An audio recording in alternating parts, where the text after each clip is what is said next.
نعرہ تکبیر، نعرہ رسالت، معانا درس حدیث شریف۔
تشریف فرما حضرت جنابی وقار بجملہ برادران اہل سنت، السلام علیکم ورحمۃ اللہ تعالی وبرکاتہ۔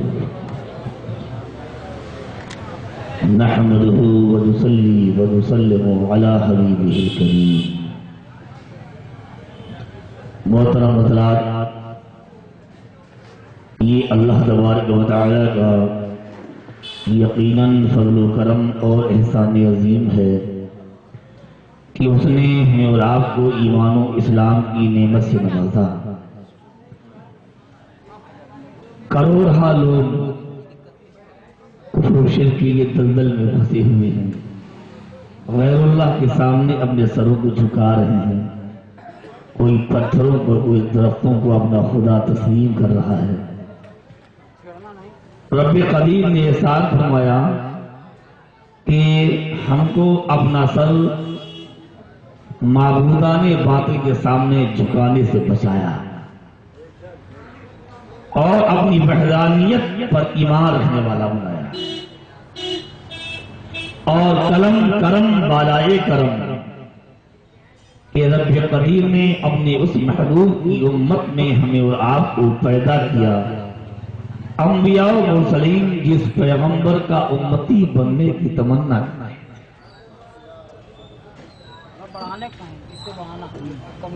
اور یہ ہم پر اور آپ پر بہت بڑا احسان ہے کہ ہم تقریباً مہینہ یا چند دن کم و زائد کے بعد اکٹھا ہوتے ہیں اور اس کے محبوب کی پیاری پیاری حدیثیں سنتے اور سناتے ہیں، اور سرکار کی نبی کی شریعت کی باتیں، مسائل شریعت کا تذکرہ ہوتا ہے۔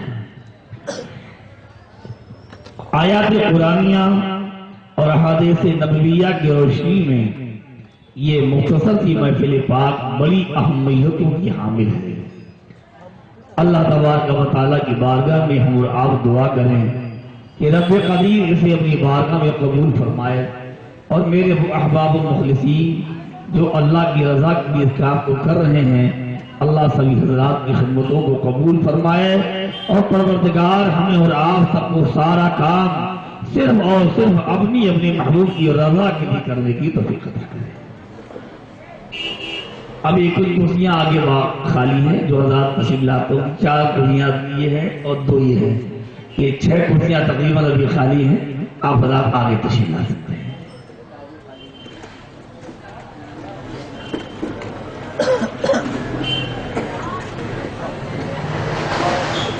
ابھی آگے کرسی اور خالی ہے۔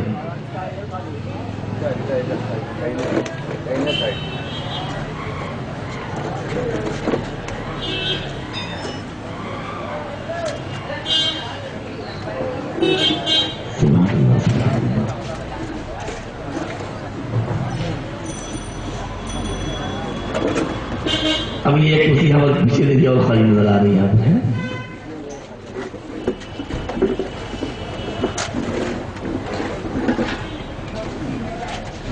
ابھی کھونے میں کرسیاں دیکھیے ادھر خالی ہیں، آپ ادھر سردی میں کیوں پریشان ہوں گے؟ ادھر آج قریب آ جائیں، اچھا رہے گا میرے جب جگہ نہ رہے تو وہاں بیٹھ جائیے گا۔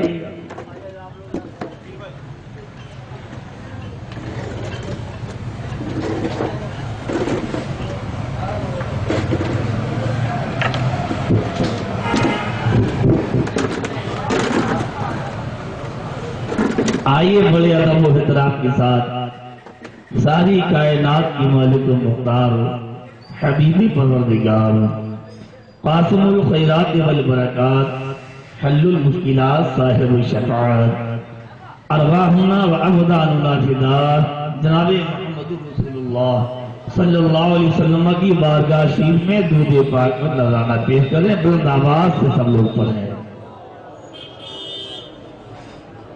صلی اللہ علی النبی الامی وآلہ صلی اللہ علیہ وآلہ وسلم صلاة و سلام علیک یا سیدی یا شفیعی یا حبیبی یا طبیبی یا رسول اللہ صلی اللہ تعالی علیہ وآلہ وسلم۔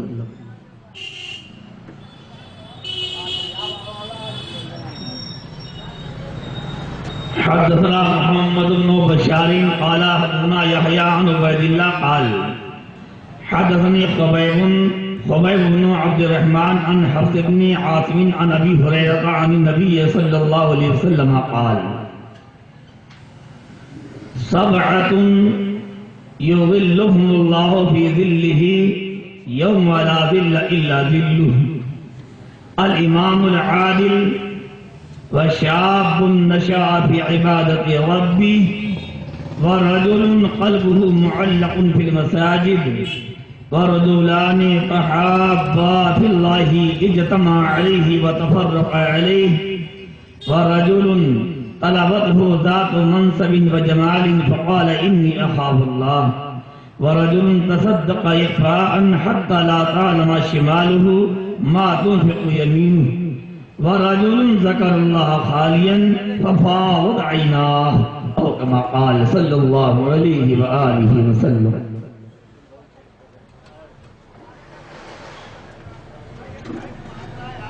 سرکار ابو ہریرہ رضی اللہ تعالی عنہ سے روایت ہے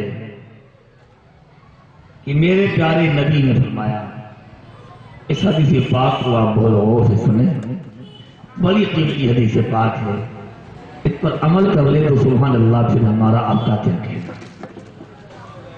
سر میرے آقا نے فرمایا، اللہ کے نبی کا جملہ سنیے، یعنی وہ الفاظ میں گویا دہرا رہا ہوں جو الفاظ رسول اللہ کی زبان سے ادا ہوا، جو میرے پیارے آقا نے ارشاد فرمائے ہیں، غور سے سنیں۔ میرے پیارے نبی نے فرمایا صلی اللہ علیہ وسلم، یہ حضرات بھی تشریف رکھ جائیں، بیٹھ جائیں تاکہ ہمیں سے کوئی حصہ کبھی چھوٹ نہ پائے۔ تشریف رکھیں، ایک بار اور دوسری پڑھ لیجیے۔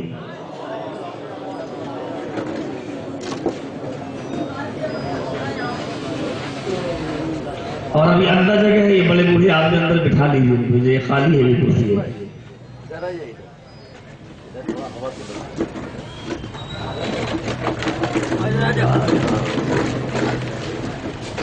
ہاں سنیے،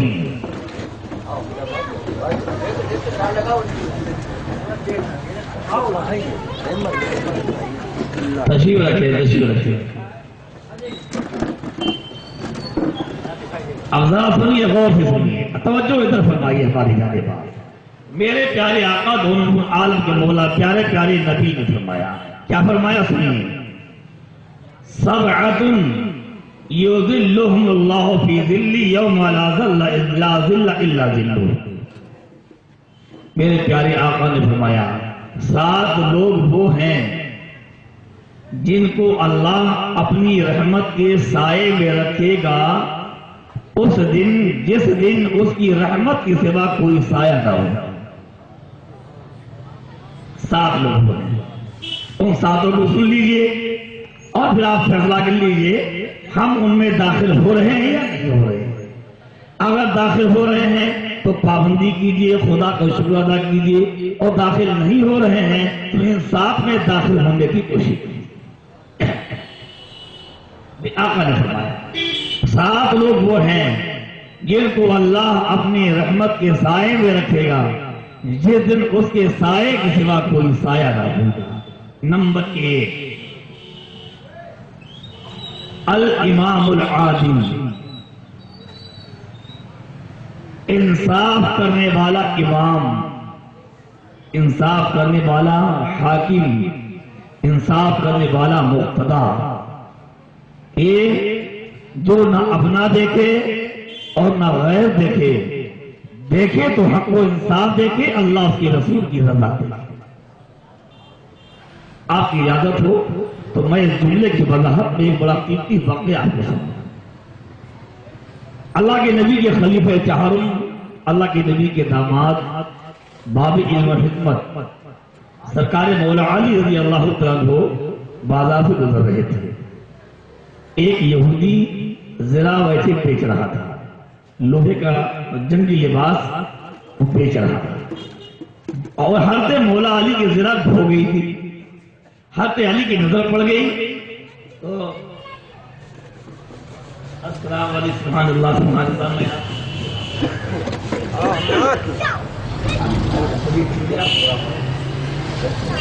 دعا کیجیے اللہ تعالیٰ ہمارے امام صاحب کو سلامت رکھے اور ان کی عمر میں اللہ برکت دے، اللہ ان کو شفائے کلی عطا فرمائے۔ اللہ امام صاحب کو، ہم سب کو، تمام مومنین کو اللہ تمام ناگہانی آفتوں سے محفوظ رکھے، اور اللہ ہم سب کو مرض گناہ سے شفا عطا فرمائے۔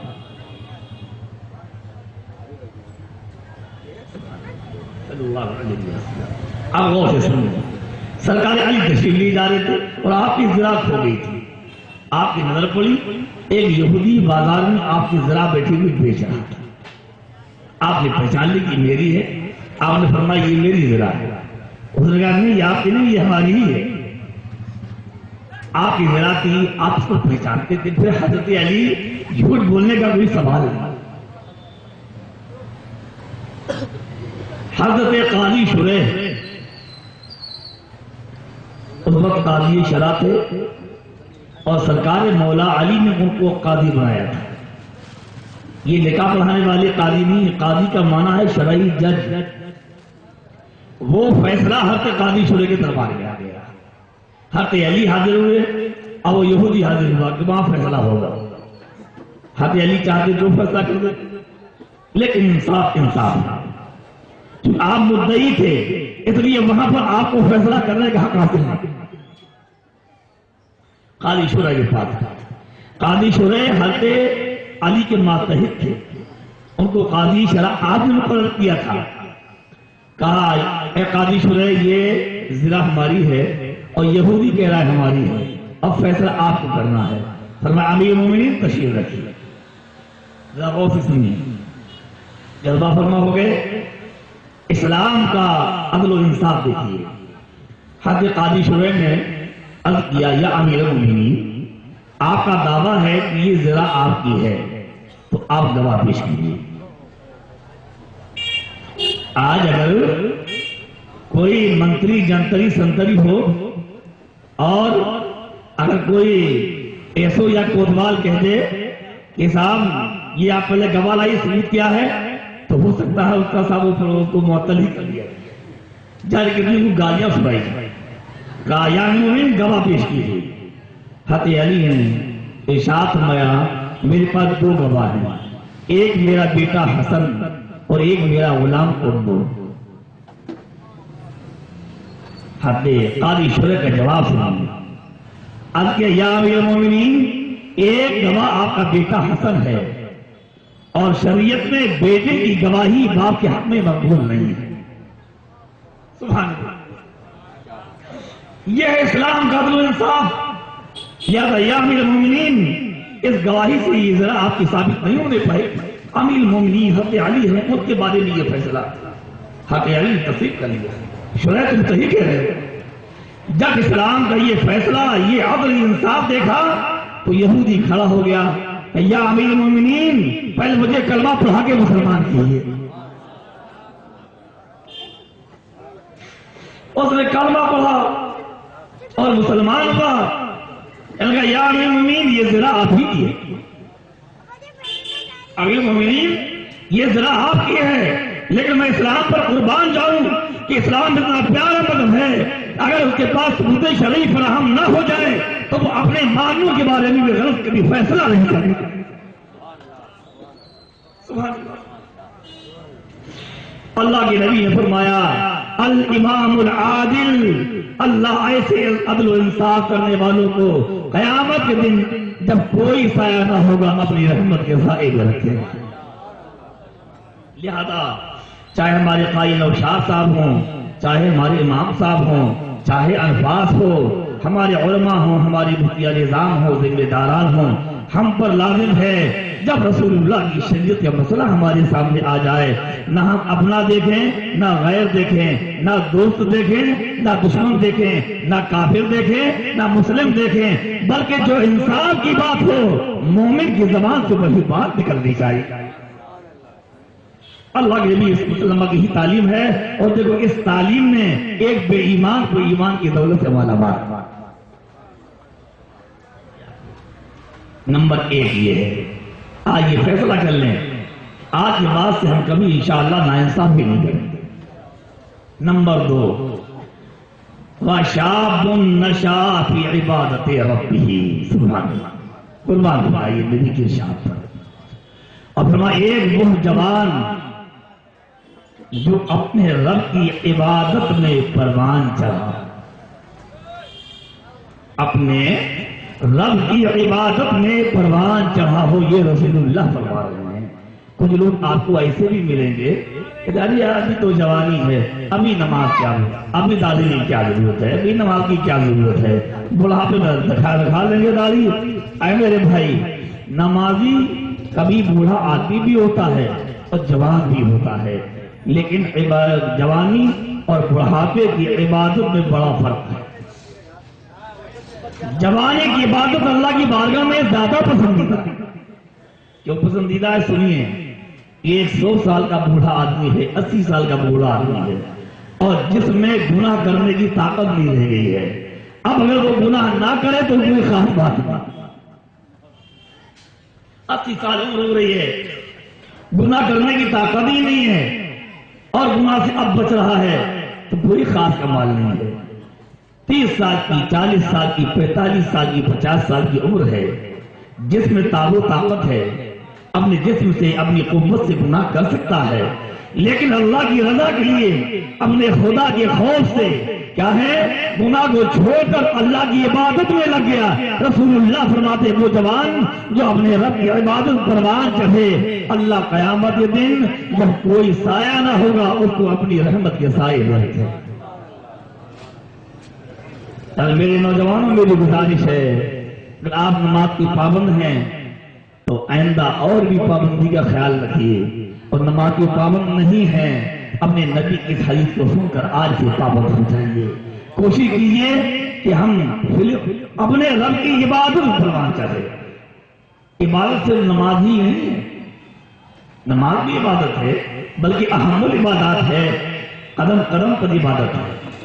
ہم جھوٹ نہ بولیں، ہم غیبت نہ کریں، ہم چغلی نہ کریں، ہم فلمیں نہ دیکھیں، ہم اپنی آنکھوں کو ناجائز و حرام کام میں استعمال نہ کریں، ہم ملٹی میڈیا میں نیٹ کنیکشن کرا کے اور گندی ننگی فلمیں نہ دیکھیں، گندے گانے نہ سنیں، اور حرام کاری اور حرام کاموں سے، بے حیائیوں سے اپنی حفاظت کریں۔ گویا یوں سمجھیے جب ہمارا کوئی قدم اٹھے تو اٹھنے سے پہلے ہم یہ فیصلہ کر لیں یہ قدم رسول اللہ کی شریعت کے مطابق ہے یا نہیں۔ میرے نبی فرماتے ہیں جو جوان ایسا کرتا ہو، میں آپ سے گزارش کروں گا، خالی ہم آپ ہی جوان نہیں ہیں، امام حسن بھی جوان تھے، امام حسین بھی جوان تھے، سرکار صدیق اکبر بھی جوان تھے، حضرت علی بھی جوان تھے، ہے نا، دیگر صحابہ بھی جوان تھے، غوث اعظم بھی جوان تھے، غریب نواز بھی جوان تھے۔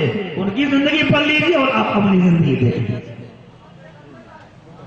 میرے نبی نے فرمایا وہ جوان جو اللہ کی عبادت میں پروان چڑھے، اللہ قیامت کے دن جب کوئی سایہ نہ ہوگا اس کو اپنی رحمت کے سائے میں رکھے۔ اے میرے پیارے نوجوانوں، اگر قیامت کے دن اللہ کی رحمت کے سائے میں رہنا چاہتے ہیں، آج توبہ کر کے اپنی زندگی کو نبی کے ارشاد کے مطابق بسر کرنے کی کوشش کریں۔ کیا ہو گئے؟ 2 ہو گئے۔ نمبر 3، وَرَجُلٌ قَلْبُهُ مُعَلَّقٌ فِي الْمَسَاجِدِ، اور ایک وہ شخص جس کا دل مسجدوں میں لگا رہتا. میرے پیارے سرکار سوال ہے، جس کا دل مسجد میں لگا رہتا ہو، کیا مطلب؟ فجر کی نماز پڑھی، اپنا کاروبار کر رہا ہے، دکان دیکھ رہا ہے، مدرسے میں پڑھا رہا ہے، کالج میں گیا ہوا ہے، لیکن دل اس کا اس طرف لگا ہوا ہے. ظہر کا وقت آئے، اذان ہو، حیا صلاح کی آواز آئے، آؤ نماز کی طرف، اور ہم چلتے اپنے خدا کی بارگاہ میں چل جاتے. ظہر کی نماز پڑھ لی، اپنے کاروبار میں ہے، لیکن دل اس میں لگا ہے. عصر کی اذان ہو تو چلے اپنے خدا کی بارگاہ میں سر اٹھائیں. عصر پڑھ لی، اب مغرب کی فکر ہے، مغرب پڑھ لی، عشاء کی فکر ہے، اور عشاء پڑھ کے لیٹ گیا تو رسول اللہ فرماتے ہیں جس نے عشاء کی نماز باجماعت پڑھی اس نے گویا آدھی رات اللہ کی عبادت کی، اور جس نے فجر اٹھ کر جماعت سے پڑھ لی اس نے گویا ساری رات اللہ کی عبادت کی. تو میرے نبی فرماتے ہیں جس کا دل مسجدوں میں لگا رہتا ہو، میرے آقا فرماتے ہیں وہ ایسا خوش نصیب ہے، وہ سنی مسلمان ایمان والا ایسا خوش نصیب ہے کہ قیامت کے دن جب کوئی سایہ نہ ہوگا اللہ اس کو اپنی رحمت کے سائے میں رکھے. محترم، اے کاش آج ہم یہ فیصلہ کر کے اٹھیں کہ انشاءاللہ ہم ساری زندگی نماز پڑھنے کے ارادہ کر رہے ہیں. پانچ وقت انشاءاللہ نماز پڑھتے ہیں. اللہ ہم سب کو نیکی میں توفیق عطا فرمائے، اور اس گروہ میں جس کو رسول اللہ بیان فرما رہے ہیں، اے اللہ اس گروہ میں ہم اور آپ کو داخل ہونے کی توفیق عطا. کیا ہو گئے؟ 3 ہو گئے. نمبر 4 وَرَجُلَانِ تَحَابَّا فِي اللَّهِ اجْتَمَعَا عَلَيْهِ وَتَفَرَّقَا عَلَيْهِ. اور وہ 2 مومن جو آپس میں اللہ کے لیے محبت کرتے ہیں، جو آپس میں اللہ کے لیے محبت کرتے ہوں، نہ مال کے لیے، نہ دولت کے لیے، نہ دنیاوی لالچ کے لیے. ہم آپ سے محبت کریں، آپ ہم سے محبت کریں. ہم قاری صاحب سے محبت کریں، قاری صاحب ہم سے محبت کریں. ہم امام صاحب سے محبت کریں، امام صاحب ہم سے محبت کریں. کسی لالچ میں نہیں، اللہ کی رضا کے لیے، اس رشتہ ایمان کی بنیاد پر. یہ ہمارے خدا ہمارے نبی کے ماننے والے ہیں. جس خدا پر ہم ایمان رکھتے ہیں اسی پر قاری صاحب ایمان رکھتے ہیں. جس نبی کے ہم امتی ہیں اسی کے یہ امتی ہیں. اس رشتہ ایمان سے محبت کریں. اور فرماتے ہیں وہ 2 لوگ جو اللہ کی محبت کریں، اجتماع علیہ وتفرقا علیہ، دونوں اکٹھا ہوں تو اللہ کی محبت کے ساتھ، اور دونوں چلیں تو اللہ کی محبت کے ساتھ. میرے آقا فرماتے ہیں یہ وہ خوش نصیب ہیں جن کو اللہ کے تعالیٰ قیامت کے دن اپنی رحمت کے سائے کرتے ہیں. اللہ کے نبی یہ حدیث پاک بڑی قیمتی ہے. میری گزارش ہے کسی سیٹ ریٹ سے مال وال کی محبت مت کیجیے. بلے ادب سے گزارش کر رہا ہوں، اس سے ہوا ہوگا اپنے لیے ہوگا. اللہ نے ہم کو ایمان دیا ہے، ایمان سے بڑی کون سی دولت ہوگی؟ ہم بہت بڑے سیکھ ہیں. اللہ نے ایمان کی دولت دی ہے. اس دولت سے بڑھ کر میرے نزدیک کوئی دولت نہیں ہے. صحابہ کے پاس کون سی دولت تھی بتائیے؟ صحابہ کی اکثریت وہ تھی جو مالی دولت سے خالی تھی. اکثریت. ہاں تو صحابہ بھی مالدار ہوتے ہیں، ان کے بعد مال نہیں، خزانہ نہیں، شاندار مکان نہیں. بعض صحابہ وہ بھی ہیں کہ پہننے کے لیے کپڑے نہیں. میں آج آپ سے بتلا رہا ہوں کہ آج میں ہدایہ بولا پڑھا رہا تو نماز کی مثال بیان چل رہا تھا کہ اگر کسی کے پاس کوئی پاک کپڑا نہ ہو اور ناپاک کپڑا ہو تو وہ کیا کرے؟ کپڑا پہن کر پڑھے یا بچنا نماز کیسے پڑھے؟ یہ مسئلہ چل رہا ہے. تو دکان سے میں اگر کپڑا نہ ہو تو ناپاک کپڑا پہن کر نماز پڑھے گا، نماز پڑھے، اور بڑھنا پڑے گا تبھی نماز پڑھے. پھر حاشی میں حدیث قاری سے آج میں پڑھا دے رہا ہے کہ صحابہ کرام ایک کشتی میں سفر کر رہے تھے، فن کسرت السفینہ، وہ کشتی ٹوٹ گئی اور پہلے کمرے کس طرح اس لیے ہوتے نہیں تھے، یہ گھر سے پھنسا ہوا، یہ بھی آتی پھنسی ہوئی ہے، یہ بات دریا میں تو گر جائے گی، سب ایسی چادر اوڑھ لیا، ایک چادر اوڑھ لی اور یہاں پر گاٹ لگا لی یا کانٹے سے لگا لیا، وہی سہمن کی جگہ وہی کرتے کی جگہ، وہ کشتی ٹوٹ گئی، دریا میں غوطے لگے اور وہ کپڑا بہ گیا، دریا میں وہ کپڑا بہ گیا۔ اب جب جب دریا سے پار ہوئے وہ بڑھیا تھے، میں آپ کو توجہ چاہتا ہوں، جس پر کوئی کپڑا نہیں تھا اور اسی ایسے ہی حالت میں نماز کا وقت آ گیا، مسلمانوں کو لگو ایسی حالت میں نماز کا وقت آ گیا تو ان میں سے کسی صحابی نے نماز قضا نہیں کی اور اسی عالم میں بیٹھ کر نماز ادا فرمائی دے رہے۔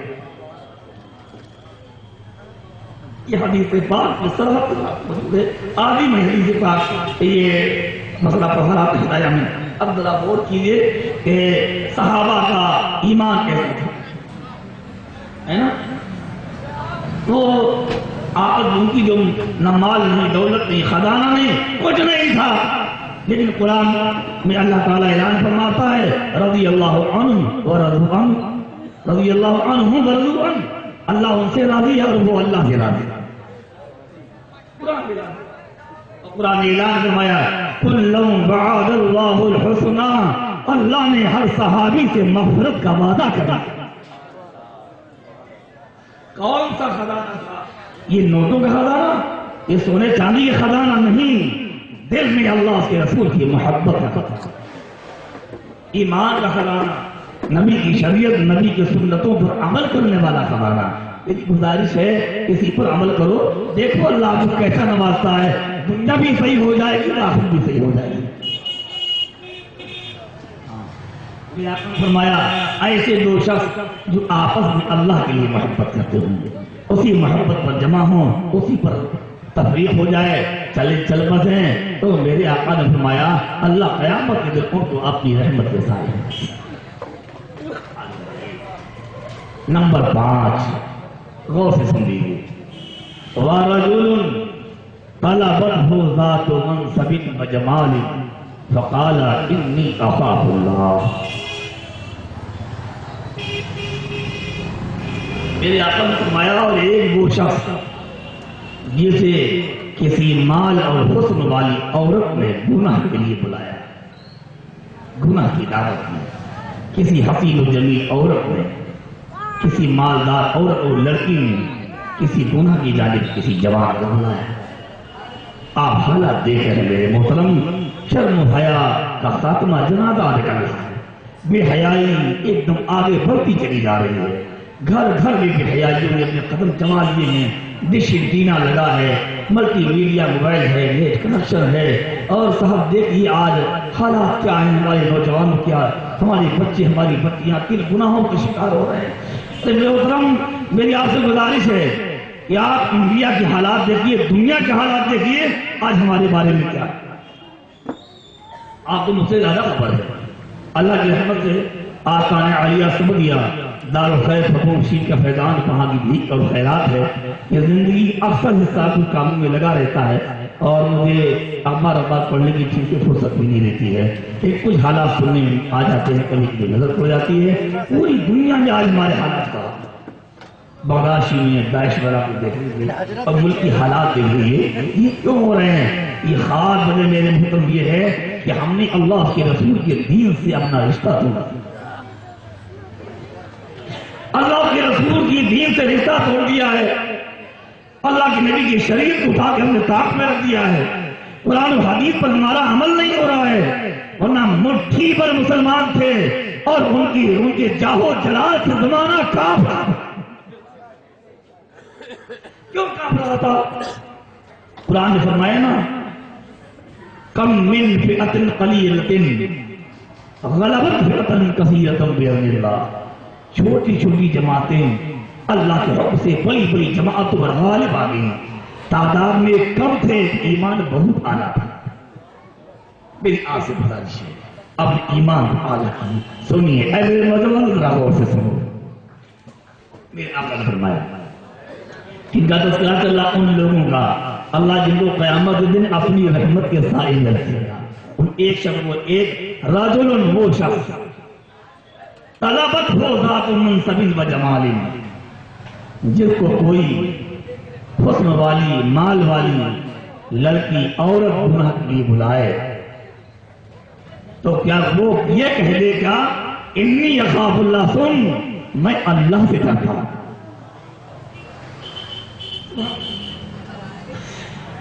میں اللہ سے ڈرتا ہوں. آپ ذرا غور کرو، تنہائی ہو، اندھیرا ہو، گناہ کے سارے سامان وہاں مہیا ہو جائیں، لیکن آپ کے دل و دماغ سے یہ تصور ختم نہیں ہونا چاہیے کہ کمرہ بند ہے، اندھیرا ہے، کھڑکیاں بند ہے، دروازے بند ہیں، کوئی نہیں دیکھ رہا ہے، لیکن ہمارا خدا دیکھ رہا ہے. اللہ کے نبی صلی اللہ علیہ وسلم نے اپنے پیارے صحابہ کی جماعت کے دل میں یہی خیال پیدا کیا کہ سب سے پہلے اپنے خدا سے ڈرو. تو میرے آقا فرماتے ہیں جن کو گناہ کی طرف بلایا جا رہا ہو، لیکن وہ یہ دل میں خیال پیدا کر لے اور یہ کہہ دے تو بلا رہی ہے گناہ کے لیے، لیکن میں اپنے خدا کے ڈر کی وجہ سے گناہ کے لیے قریب نہیں آ سکتا. تو میرے نبی نے فرمایا وہ ایسا خوش نصیب مسلمان ہے، اللہ قیامت کے دن اس کو اپنی رحمت کے سائے دے. اللہ تبارک و تعالیٰ ہم سب کو بے حیائیوں سے، برے کاموں سے، اپنے اپنے محبوب کی نافرمانیوں سے، جہنمی کاموں سے بچنے کی توفیق عطا فرمائے. 5 ہو گئے. نمبر 6 وَرَجُلٌ تَصَدَّقَ إِخْفَاءً حَتَّى لَا تَعْلَمَ شِمَالُهُ مَا تُنْفِقُ يَمِينُهُ. اور ایک وہ شخص جو اللہ کے نام پر اس طرح چھپا کر صدقہ کرے، اللہ کی رضا کے لیے اس طرح چھپا کر صدقہ کرے کہ اس کے دائیں نے کیا خرچ کیا یہ بائیں کو معلوم ہے. دائیں ہاتھ سے اللہ کی رضا کے لیے کیا دیا یہ بائیں کو نہ معلوم ہو. میرے نبی فرماتے ہیں جو اس انداز میں صدقہ کرے گا اللہ اس کو قیامت کے دن اپنی رحمت کے سائے میں رکھے گا. اب ذرا تھوڑا سا آپ غور کر لیجیے آج کے حالات پر. میں 2-3 منٹ آپ سے بات کر کے حدیث پاک کا آخری جملہ سناتا ہوں. آج ہوتا کیا ہے، مسجد میں کسی نے چندہ دیا، کسی مدرسے میں چندہ دیا، اگر قاری صاحب نے، امام صاحب نے، کمیٹی کے لوگوں نے اعلان نہ کیا تو لوگ ناراض ہو جاتے ہیں. میں نے 1000 دیا تھا، 2000 دیا تھا اور ہمارا اعلان نہیں کیا گیا. اے میرے بھائی، یہ ہماری نیتوں کی خرابی ہے اور یہ ریا جیسا احساس ہو رہا ہے، دکھاوا معلوم ہوتا ہے. اگر آپ نے یہ پیسہ مدرسے کے لیے قاری صاحب کو دیا تھا، مسجد کے لیے پیش کیا تھا، تو آپ یہ خیال کر سکتے تھے جس خدا کے نام پر دے رہا ہوں کوئی جانے یا نہ جانے وہ جانتا، وہ جانتا بھی ہے اور سزا و جزا کا وہی مالک بھی ہے. تو میری گزارش ہے کہ جب آپ اللہ کے نام پر اپنا پیسہ خرچ کریں آپ کی نیت میں دکھاوا ہو، نہ ریا ہو، بلکہ اس کے ذریعے اللہ اس کے رسول کی رضا کی تلاش ہو. تو میرے آقا فرماتے ہیں جو اللہ کی رضا کے لیے اس انداز میں خرچ کرے کہ بائیں کو معلوم نہ ہو کہ دائیں نے کیا دیا. میرے پیارے نبی فرماتے ہیں اللہ قیامت کے دن ایسے انسان کو اپنی رحمت کے سائے میں. ہو گئے نمبر 8 وَرَجُلٌ ذَكَرَ اللَّهَ خَالِيًا فَفَاضَتْ عَيْنَاهُ. اور میرے نبی فرماتے ہیں ایک وہ انسان جس نے تنہائی میں اللہ کا ذکر کیا. مسلمانوں میری بات آپ توجہ کریں، جس نے تنہائی میں اپنے خدا کو یاد کیا، اس کی نعمتوں کو یاد کیا. آپ کو اللہ نے مکان بھی دیا ہے، بیوی بچے بھی دیے ہیں، اللہ نے بہترین کپڑے بھی دیے ہیں، کھانے پینے کی ساری نعمتیں اللہ نے آپ کو عطا کی ہیں. ایک وقت وہ بھی ہوگا جو کچھ نہیں ہوگا.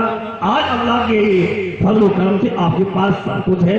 اب تنہائی میں آپ بیٹھے اپنے خدا کو یاد کرنے لگے، خدا کے احسان یاد آ گیا کہ میں کیسا گناہگار ہوں، میں کیسا مجرم ہوں، میں کتنی نافرمانی کرتا ہوں اور میرا خدا اوپر کتنا احسان فرماتا ہے، اس کا مطلب کتنا کرم ہے، ہم کتنے گناہ گار ہیں، ہم اس کی سزا کے مستحق ہیں۔ اللہ ہمارے عیبوں کو چھپاتا بھی ہے، گناہوں کو بخشتا بھی ہے اور اپنی نعمتوں سے نوازتا بھی ہے۔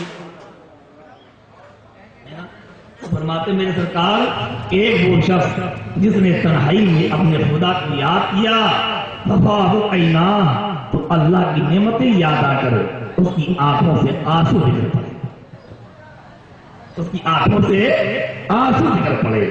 تو میرے پیارے نبی فرماتے ہیں، القیامت کے دن جب کوئی سایہ نہ ہوگا، اللہ ایسے انسان کو اپنی رحمت کے سائے ہے۔ یہ میں نے بڑی پیاری سی بات آپ کو سنائی ہے، اللہ مجھے سنانے کی توفیق دے اور اللہ اور اس کو قبول فرمائے۔ اللہ ہمیں آپ سب کو اس پر عمل کرنے کی توفیق عطا فرمائے۔ بڑی درود پاک سرکار بارگاہ میں۔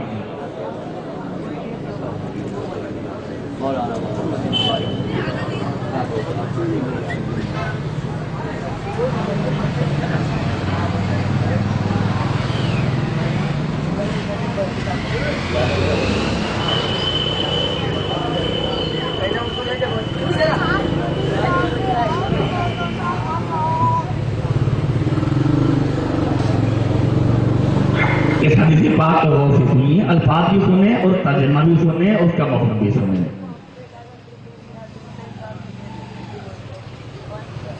حدثنا عمر بن حفص ابن غیاث قال حدثنا ابي قال حدثنا اعمش عن ابراهيم قال الغدو كنا عند عائشة فذكرنا المواظبة على الصلاة والتعظيم لها قالت لما مرض النبي صلى الله عليه وسلم مرضه الذي مات فيه فحضرت الصلاة فأذن فقام فقال مروا أبا بكر فليصلي بالناس فقيل له إن أبا بكر رجل أثيم إذا قام مقامك لم يستطع أن يصلي بالناس فأعاد له فأعاد الثالثة فقال إن كنا صباهر يوسف مروا أبا بكر فليصلي بالناس فخرج أبو بكر يصلي فوجد النبي صلى الله عليه وسلم من نفسه خفة فخرج يخادع بين رجلين كأني أنظر إلى رجليه تخطان الأرض وجهه فأراد أبو بكر أن يتأخر فأومى إليه النبي صلى الله عليه وسلم عن مكانه ثم أتي به حتى جلس إلى جنبه فقيل للأعمش فقال النبي صلى الله عليه وسلم يصلي وأبو بكر يصلي بصلاته والناس يصلون بصلاة أبي بكر فقال لراسي نعم رواه أبو داود عن شعبة عن الأعمش۔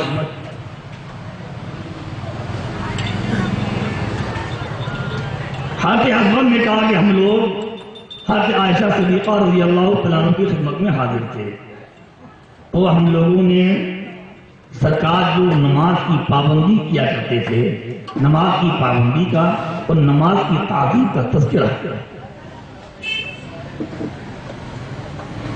قالت تو حضرت عائشہ صدیقہ رضی اللہ تعالیٰ عنہ نے فرمایا کہ اللہ کے نبی جب علی ہو گئے، بیمار پڑ گئے، اس مرض میں جس مرض میں سرکار دنیا سے تشریف لے گئے، تو سرکار علی سے نماز کا وقت ہو گیا،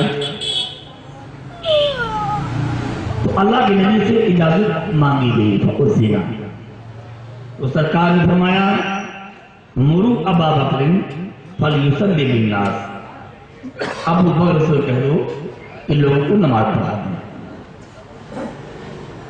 سرکار زیادہ علی تھے اور مسجد لانے میں سرکار کو تکلیف تھی۔ فقیل لہ، تو سرکار سے عرض کیا گیا انا ابا بکر رجل عفیف، یا رسول اللہ ابو بکر یہ کچھ کمزور دل ہیں، رقیق القلب ہے،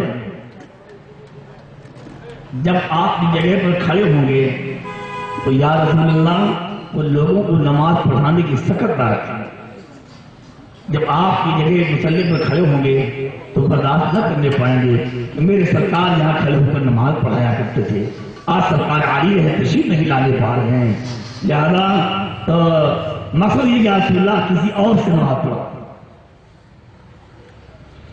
وآدھا، تو سرکار نے پھر دوبارہ کہا ابو بکر کا نماز پڑھائیں، تو پھر سرکار سے یہ کہا گیا، تو سرکار نے 30ویں بار اعادہ فرمایا، ابو بکر سے کہہ دو ابو بکر نماز پڑھا۔ سنیے اللہ کے نبی کی مثال کے بعد جب صدیق اکبر رضی اللہ تعالیٰ عنہ کی خلافت کا مسئلہ آیا اور آپ خلیفہ اول بنے، تو حضرت علی ارشاد فرماتے ہیں کہ جب اللہ کے نبی آخری عدالت میں بیمار تھے، بڑے بڑے اجل صحابہ موجود تھے، بے سرکار نے کسی سے نہیں کہا ابو بکر سے کہو کہ ابو بکر نماز پڑھا۔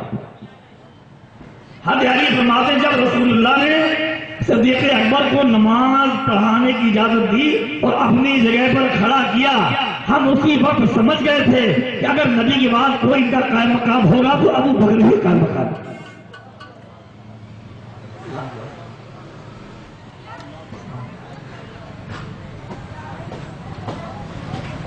تو سرکار نے فرمایا کہ تم لوگ حضرت یوسف کے زمانے والے آتے ہو، ابو بکر کو نماز پڑھانے۔ فخرج ابو بکر یصلی، تو سرکار صدیق اکبر نماز پڑھانے کی نکلے، مصلی پر جا کے کھڑے ہو گئے نماز پڑھانے لگے۔ فوجد النبی صلی اللہ علیہ وسلم من نفسی خفۃ، تو میرے سرکار نے اپنی طبیعت میں کچھ آرام محسوس کیا۔ فخرج، اب اللہ کے نبی نکلے نماز پڑھنے، علی تھے، اٹھنا بیٹھنا دشوار تھا، ابو بکر کھڑے ہوتے ہیں مصلی پر، اب سرکار نکلے کس طرح؟ دو لوگوں کے کاندھوں پر ہاتھ رکھے ہوئے، فرماتے ہیں کانی انظروا الی رجلیہ تخطان الارض من الوجہ، گویا میں دیکھ رہا ہوں کہ تکلیف کی شدت سے رسول اللہ کے قدمینات نشانات بناتے چلے جا رہے، اتنی تکلیف کی تھی کہ سرکار کو قدمینات کا اٹھانا دشوار محسوس ہو رہا تھا، اور اسی انداز میں پیغمبر کیا ہے، اسی عالم میں مسجد باجماعت نماز پڑھنے کی تشریف لا رہے ہیں۔ مسلمان ذرا سبق حاصل کرو، اس سے وہ لوگ سبق لیں کہ ذرا سا بخار آ جائے، سر میں درد ہو جائے، اب سویرے کوئی پوچھے ساتھی آپ کا، ارے بھائی صاحب کل نہیں آئے تھے، اور ملا کہاں ہوٹل پہ چائے پیتا ہوا، ارے بھائی آپ فجر نہیں آئے، مغرب نہیں آئے، کیا بتائیں آپ، بخار آ گیا تھا۔ بخار آ گیا تھا تو بخار میں ہوٹل تک چائے پینے کے لیے آنے کی طاقت ہے اور مسجد بٹھانے کی طاقت ہے۔ آج ہمارا حال یہی ہے، اس امت کو اپنے نبی کو دیکھنا چاہیے کہ میرے پیغمبر بیمار ہیں، اٹھنے بیٹھنے میں تکلیف ہے، اور دو صحابہ کے کاندھوں پر ہاتھ رکھ کر رسول اللہ باجماعت اسی عالم میں نماز ادا کرنے کے لیے تشریف لائے۔ میں تو یہ کہتا ہوں پیغمبر نے یہ روش اختیار کر کے قیامت تک آنے والی اپنی امت کو سبق بھی دیا ہے۔ فَأَرَادَ أَبُو بَكْرٍ أَن يَتَأَخَّرَ، جب میرے سرکار نے محسوس کیا کہ نبی آ رہے ہیں تو پیچھے سرکنے کے ارادہ کیا، میں پیچھے گیا، اب رسول اللہ آ رہے ہیں، اب وہی نماز پڑھیں، نبیوں کے نبی، رسولوں کے رسول، اماموں کے امام آ رہے ہیں، اب ان کے سامنے کھڑو نماز پڑھائے گا۔ میاں وہ دو مقدس صحابی ہیں جن کے پیچھے رسول اللہ نے نماز پڑھی، حضرت صدیق اکبر اور حضرت عبد الرحمن ابن عوف، یہ مقدس صحابی ہیں، بڑے خوش نصیب کہ رسول اللہ نے ان کے امام بنا کر ان کی اقتدا میں نماز ادا فرمائی۔ اور اس کے تحت، اس حدیث کے تحت علماء نے یہ مسئلہ بیان کیا کہ امام کا مقتدی سے افضل ہونا ضروری نہیں ہے، امام کا مقتدی سے افضل ہونا ضروری نہیں ہے کہ امام صدیق اکبر ہیں، عبد الرحمن ابن عوف ہیں، اور مقتدی رسول اللہ ہیں، اور رسول اللہ کا عالم یہ ہے کہ ساری کائنات سے افضل والا۔ اس حدیث کے تحت بخاری مسئلہ لکھا ہوا ہے۔ سبحان اللہ، سبحان اللہ۔ کے لیے سرکاری باتیں بیان بھی کرتا ہوں، آپ تو سنتے ہی ہیں، مجھے خود ایسا لگتا ہے جیسے میرے قلب کو سکون محسوس ہوا۔ اچھا، فَأَوْمَا إِلَيْهِ النَّبِيُّ صلی اللہ علیہ وسلم، جب میرے سرکار نے محسوس کیا اب لوگ پیچھے سرکنے جا رہے ہیں تو اشارہ کیا اپنی جگہ رہو، وہیں ٹھہرے رہو، نماز پڑھو۔ ثُمَّ أُتِيَ بِهِ، پھر سرکار کو لایا گیا، حتیٰ جلاسہ الی جنبہ، یہاں تک کہ میرے سرکار صدیق اکبر کے پہلو میں بیٹھ گئے۔ فقیل للأعمش، تو اعمش سے کہا گیا فَقَالَ النَّبِيُّ صلی اللہ علیہ وسلم يُصَلِّي. مسئلہ تو وہ بیٹھ چکے سرکار، ان کو پیچھے نہیں سرنے دیا، لیکن اب امام رسول اللہ ہو گئے اور ابو بکر اب مقتدی بنے. تو فرماتے ہیں کہ اللہ کے نبی نماز پڑھا رہے اور ابو بکر رسول اللہ کی نماز کی اقتدا کی. نبی کی نماز کے ساتھ نماز پڑھا رہے تھے. وَالنَّاسُ يُصَلُّونَ بِصَلَاةِ أَبِي بَكْرٍ، یعنی رسول اللہ اب نماز اپنی ادا فرمانے لگے اور ابو بکر نبی کی نماز کے ساتھ نماز پڑھنے لگے. جیسے نبی رکوع سجدہ کرتے گئے، تکبیر کہتے گئے، تو گویا اب ابو بکر اقتدا کر رہے تھے رسول اللہ کی اور بقیہ سارے صحابہ اقتدا کر رہے تھے ابو بکر. اس سے مکبری کا مسئلہ ثابت ہوا. سمجھ گیا؟ اس حدیث پاک سے مکبری کا مسئلہ ثابت ہوا کہ اگر امام بیمار ہو، آہستہ تکبیر کہہ رہا ہو، یا مقتدی زیادہ ہو، آواز وہاں تک نہ پہنچے، تو کوئی مقتدی امام کی آواز پر اقتدا کرے اور بلند آواز سے تکبیر کہے کہ اس کی آواز دیگر مقتدی تک پہنچ جائے. اس حدیث پاک میں یہ مسئلہ ہو سکتا ہے. اس سے دیکھ اکبر رسول اللہ کی اقتدا کر رہے تھے اور ان کی آواز پر تمام صحابہ نماز پڑھ رہے تھے. سبحان اللہ، سبحان اللہ، سبحان اللہ.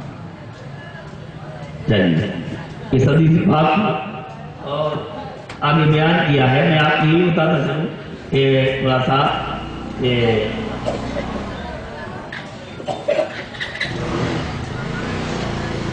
یہ کون کون لوگ تھے.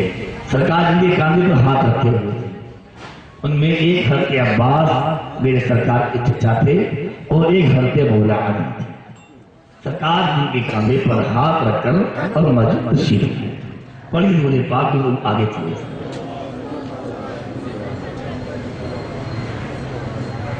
یہ چمن دن میں بخاری شریف کا دس وہ آگے چل رہا ہے، کافی آگے نکل گیا ہے ماشاء اللہ. اللہ وہ دن لائق اور مکمل ہوتا ہے. اور یہ حدیث یہ بیانات بھی اب ایک بہت کی حدیث پاک رہی ہے. اب ذرا وہ سے کو سن لیجیے اور اسی حدیث پاک میں مجھے امید ہے 1 گھنٹہ ہو جائے.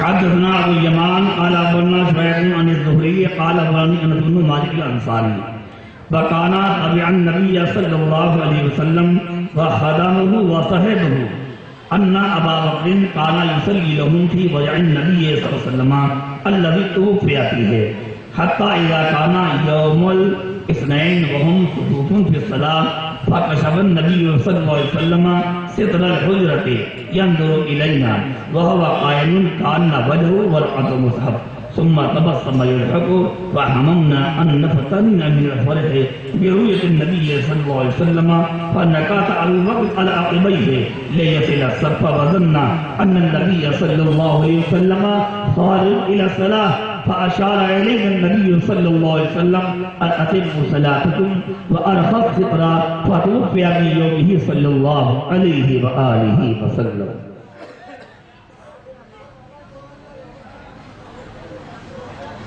حاتم غوری کہتے ہیں مجھے خبر دی حضرت ابن مالک نے، یہ سرکار کے بڑے مقدس صحابی ہیں. تقریباً 10 سال اللہ کی نبی کی خدمت کرنے کا ان کو شرف ہے. ایک لمحہ ایمان کی حالت میں میرے پیارے آقا سے ملاقات کر لے، ایمان پر خاتمہ ہو جائے، وہ صحابی ہو جاتا ہے. اور جس ذات گرامی نے 10 سال مسلسل اللہ کی نبی کی خدمات انجام دی ہوں، ان کے مرتبے کا عالم کیا ہے. تو فرماتے ہیں کہ یہ سرکار کی اتباع کرتے تھے، سرکار کی خدمت کرتے تھے، سرکار کے صحبت میں رہتے تھے. وہ فرماتے ہیں کہ اللہ کی حضرت سرکار صدیق اکبر رضی اللہ تعالیٰ عنہ ان صحابہ کو نماز پڑھاتے تھے سرکار کی اس بیماری میں جس میں سرکار کی وفات ہوئی. یہاں تک کہ پیر کا دن تھا. کون سا دن تھا؟ پیر کا دن تھا اور فجر کا وقت تھا. یہ روایات موجود ہے. وہاں صفوفوں پہ صلاۃ اور صحابہ صفوں میں کھڑے ہوئے تھے. صدیق اکبر نماز پڑھا رہے. سرکار کے دروازے میں پردہ پڑا ہوا تھا. جب نماز شروع ہو گئی، صفیں باقاعدہ قائم ہو گئی. فَكَشَفَ النَّبِيُّ صلی اللہ علیہ وسلم سِتْرَ الْحُجْرَةِ يَنْظُرُ إِلَيْنَا. تو میرے سرکار نے اپنے دروازے شیش کا پردہ سرکایا اور ہم کو سرکار دیکھنے لگے، ہم پر نظر کرم فرما دے. سبحان اللہ. سرکار نے پردے کا دروازے کا پردہ سرکایا اور سرکار دیکھنے لگے. سرکار کی نظر کرم پڑ گئی. ان کے مقدر کا کیا کہیں. اور سرکار کھڑے ہوئے تھے. کانا وجہہ ورقۃ مصحف. گویا رسول اللہ کا چہرے پاک مصحف کا قرآن کا ورق تھا. سبحان اللہ. ثم تبسم یضحک. پھر اللہ کے نبی کھل کر مسکرانے لگے. اور ہم لوگ اس فکر میں ہو گئے کہ سرکار کی زیارت کی خوشی سے ہم کہیں امتحان اور آزمائش میں مبتلا نہ ہو جائیں. کہیں نماز چھوڑ کر رسول اللہ کے دیکھنے ہی میں نہ لگ جائیں اور نماز کو چھوڑ دیتے. صاحب آپ کو یہ خیال پیدا ہوا. اللہ کی سرکار مسکرانے لگے. سرکار نے پردہ سرکایا. سرکار ہم کو دیکھ رہے تھے. یہ صحابہ بیان کر رہے ہیں. یہ کون بیان کرے گا؟ یہ وہی بیان کرے گا جو رسول اللہ کو دیکھ رہا. کہ رسول اللہ مسکرا رہے ہیں، نبی کی نظر ہماری طرف ہے. یہ کون بیان کرے گا کہ رسول اللہ جسے دیکھ رہے ہوں اور وہ رسول اللہ کو دیکھ رہا ہو. تو حدیث کے تیور بھی بتاتے ہیں کہ صحابہ عین حالت نماز میں اپنا چہرہ موڑ موڑ کر رسول اللہ کا چہرہ دیکھ رہے ہیں. کئی لوگ گزر گئے تھے اور نبی کی زیارت کی. صحابہ ماہی بیاب اتنا تڑپ رہے تھے. صحابہ اکرام کے نزدیک نبی کی زیارت سے بڑھ کر کوئی عبادت نہیں تھی. اور آج سرکار کے چہرہ دیکھنے کو مل گیا تو حالت نماز میں رسول اللہ کی یاد کرنے لگے. یہ آج کا مولوی ہوتا پتہ نہیں کیا فرما دے دیتا پہلے. نکاتا ابو بکر علی کے بھائی ہے. لیکن یہاں ایک بات اور ہو سکتا آپ کہہ دیں کہ آنکھ کی کنکھیوں سے ہو سکتا ہے جھانکنے دیکھ لیا. میں یہ بھی مانتا ہوں. لیکن جو نبی کے دروازے شیش کے قریب میں کھڑے تھے ہو سکتا ہے آنکھ کی کنکھیوں سے دیکھ لیا. لیکن جو آگے کھڑے تھے یا دائیں جائیں دور کھڑے تھے اور انہوں نے کیسے دیکھا؟ تو ماننا پڑے گا کہ صحابہ حالت نماز میں چہرہ موڑ کر رسول اللہ کی زیارت کرے.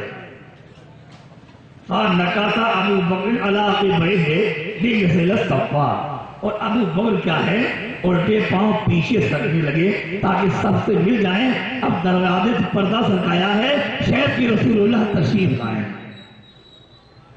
اور جب آقا تشریف لائیں گے تو ہماری کیا اوقات ہے؟ اب ہم مقتدی بنائیں گے رسول اللہ نماز پڑھیں. پیچھے سے وَظَنَّ أَنَّ النَّبِيَّ صلی اللہ علیہ وسلم خارج إِلَى الصَّلَاةِ. اور یہ خیال کیا اب رسول اللہ نماز کے لیے باہر تشریف لا رہے ہیں. فَأَشَارَ إِلَى النَّبِيِّ صلی اللہ علیہ وسلم أَنْ أَتِمُّوا صَلَاتَكُمْ. جب میرے آقا نے اپنے غلاموں کا یہ عشق ملاحظہ کیا تو سرکار نے اشارہ کیا ہماری جانب کہ اپنی نماز پوری کریں. اب میں توجہ چاہتا ہوں. اے حالت نماز میں صحابہ نبی کو دیکھ رہے ہیں. صدیق اکبر پیچھے سے آ رہے ہیں. آپ کسی مفتی سے فرما لیجیے حالت نماز میں مڑ جائے کعبے سے. ہر مفتی یہی کہے گا نماز باطل ہو جائے گی، نماز دہرانا پڑے گی. اللہ کے نبی اشارہ کر رہے ہیں. میاں ہو سکتا ہے کوئی مولوی اس زمانے میں کہہ دیتا پیغمبر غیب جانتے تھے، نبی جانتے تھے. آنے والے زمانے میں ہو سکتا کوئی کہتے کہ ارے انفاظ صاحب جو آپ یہ کہہ رہے ہیں کہ صحابہ چہرہ موڑ موڑ کر دیکھ رہے تھے، یہ حدیث میں کچھ لفظ کا آپ ترجمہ کر رہے ہیں. تو پیغمبر نے دروازہ بند کر دیا.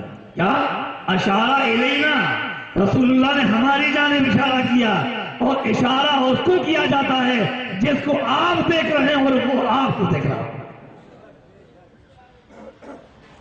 سبحان اللہ. وارثہ سترہ اور سرکار نے پردے دروازے کا پردہ ڈال دیا. فاتور پہ ہی صلی اللہ علیہ وسلم، اور اسی دن میرے سرکار دنیا سے تشریف لے گئے. اے میرے پیارے محترم، یہ بڑی قیمتی حدیثیں الحمدللہ میں آپ کے سامنے پڑھ رہا تھا، اور ان حدیث سے ہمیں یہ سبق ملتا ہے کہ نماز بہت قیمتی ہے، روزہ بہت قیمتی ہے، لیکن نماز سے زیادہ رسول اللہ کی محبت قیمتی ہے.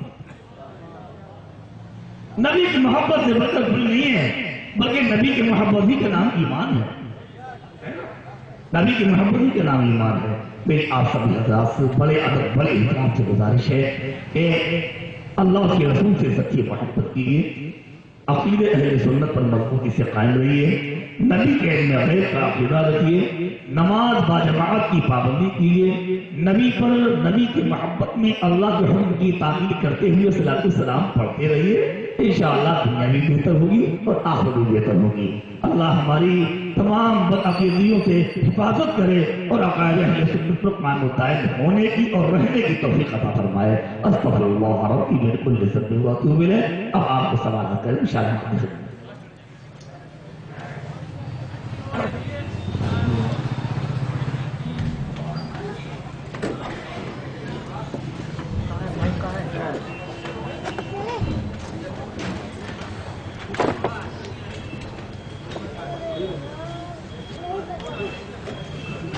بسم اللہ.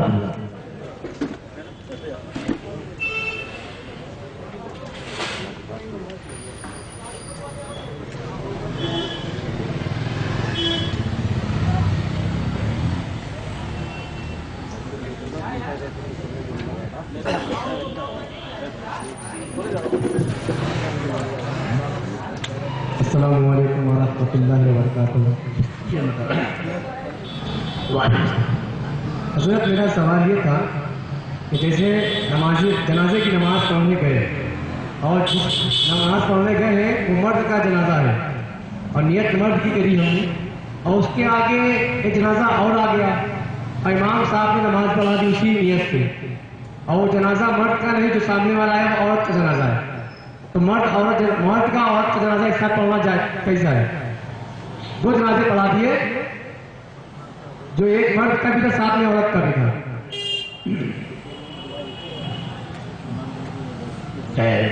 آپ کو سوال کرنے کا حق حاصل ہے، اور جو بھی بات علم میں نہیں ہے تو پوچھنا چاہیے. یہ کار سوال ہے. شریعت کا مسئلہ یہ ہے دو ہی نہیں بلکہ 50 جنازوں کی نماز ایک ساتھ پڑھی جا سکتی ہے. 25 عورتیں ہوں 50 مرد ہوں، 25 مرد ہوں 25 عورتیں ہوں، 10 مرد ہوں 10 عورتیں ہوں، نماز جنازہ سب کے ساتھ میں پڑھی جا سکتی ہے. جزاک اللہ خیر.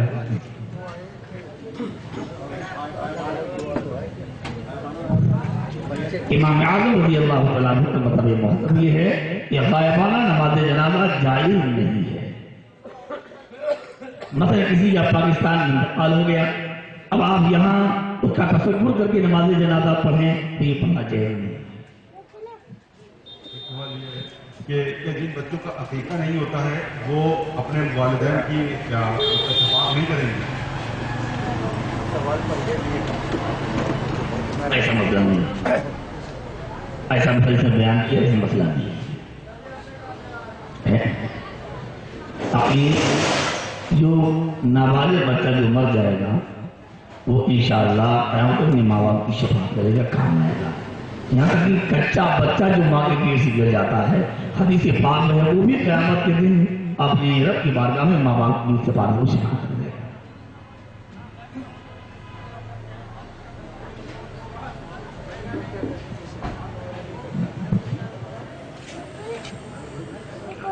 یہ فرمایا ہے.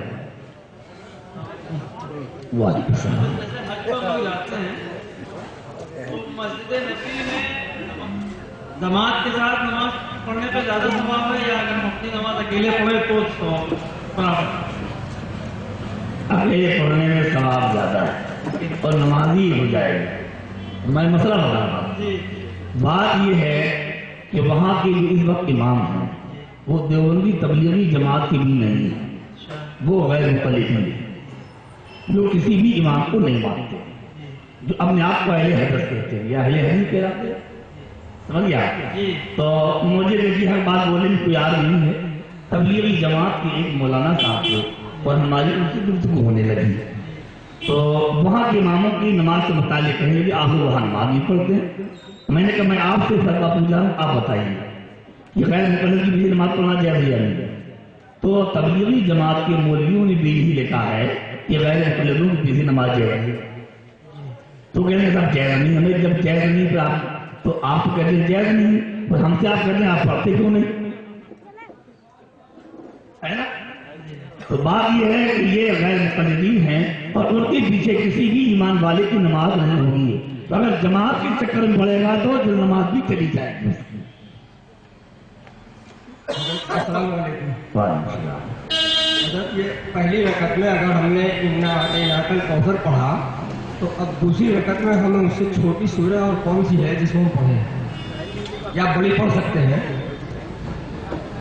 اس کے بعد قل اللہ پڑھ لیجیے. جی قل اللہ پڑھ لیجیے. قل هو اللہ تو حضرت انا اعطیناک سے تو بڑی ہے. میں نہیں جواب دے رہا ہوں کہ ہمارے بزرگ بہت اچھے آدمی ہیں، ان تھوڑا دھوکا ہو رہا ہے. بڑی چھوٹی ہونے کا فیصلہ جانتے ہیں آپ؟ بڑی چھوٹی ہونے کا فیصلہ یہ ہے کہ کم سے کم 3 آیت زیادہ ہو اس کو کہا جائے کہ یہ بڑی ہے. تو قل هو اللہ انا اعطینا سے 3 آیت زیادہ نہیں ہے. اور اگر غلطی سے سورہ فلق یا سورہ الناس پڑھ لیا تو نماز تب بھی ہو جائے، بس خلاف اولا ہے نماز تب بھی ہو جائے. اور حضرت آدم علیہ السلام جب فرشتے نے اس نے ابلیس نے برگلایا تھا تو حضرت آدم علیہ السلام اور حضرت حوا علیہ السلام دونوں کو آسمان سے نیچے اللہ پاک نے اتارا. تو جو یہ کہا جاتا ہے کہ حضرت آدم کی پسلی سے حضرت حوا کو پیدا کیا گیا تو وہاں تو دونوں کو نکالا گیا، تو یہ بات کہاں سے ثابت ہوئی کہ ان کی پسلی سے پیدا کیا؟ وہی جنت میں پیدا کیا گیا تھا، یہاں ہی پیدا کیا گیا. یہ احادیث میں صراحت کے ساتھ موجود ہے. صاف حدیثوں میں صراحت کے ساتھ موجود ہے بھائی. اور کیا بھائی؟ اے میرے پیارے محترم، جنت میں نہ عباس صاحب تھے اور نہ کوئی دوسرا مولانا مفتی تھا کہ جو دیکھ کر بتائے کہ ہمارے سامنے پیدا کیا جانا تھا، ہے نا؟ ہم تو وہی بتائیں گے جو ہم نے کتابوں میں پڑھا ہے. تو یہ بات اپنی نہیں، وہ بات صحیح پوچھ رہے ہیں میرے بھائی. یہ وہ باتیں ہیں جو کوئی عالم و مفتی اپنی عقل سے بیان نہیں کر سکتا ہے. اس کو جب ہم نے نبی کے حدیثوں میں پڑھا ہے تب اس کو بیان کیا. یہ جہاں حضرت آدم کی تخلیق کا بیان ہے اور وہاں مفسرین نے جو حدیثیں نقل کی ہیں ان میں صراحت کے ساتھ بھی موجود ہے. اور حضرت ایک سوال اور پوچھ رہے ہیں کہ حضرت آدم علیہ السلام کی دعا کیا یوم عاشورہ کے دن قبول ہوئی تھی؟ ہاں بات صحیح ہے.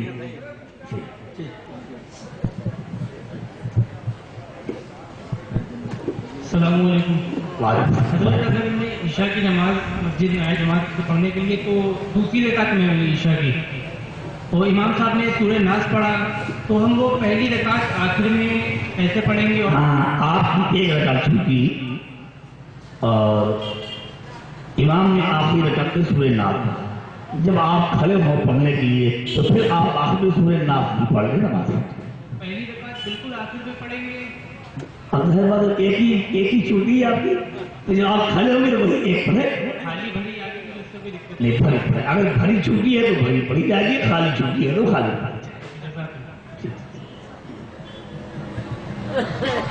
جی حضور السلام علیکم. حضور سوال یہ ہے کہ اکثر یہ دیکھا گیا ہے کہ لوگ جمعے کے دن 2 رکعت فرض پڑھ کے باہر آ جاتے ہیں، تو کیا ان کا جمعہ مکمل ہو جاتا ہے کیا؟ یہی سوال کل کی محفل بھی ایک آدمی مجھ سے کیا تھا.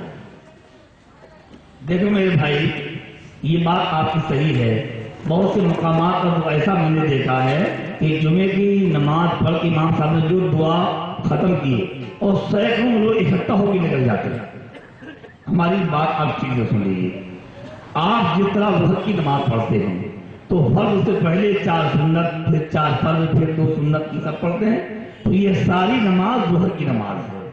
پہلی والی سنت بھی، بعد کی سنت بھی اور فرض بھی، یہ پوری نماز ظہر کی نماز ہے. بس فرض یہ ہے کہ وہ سنت ہی یہ فرض ہے.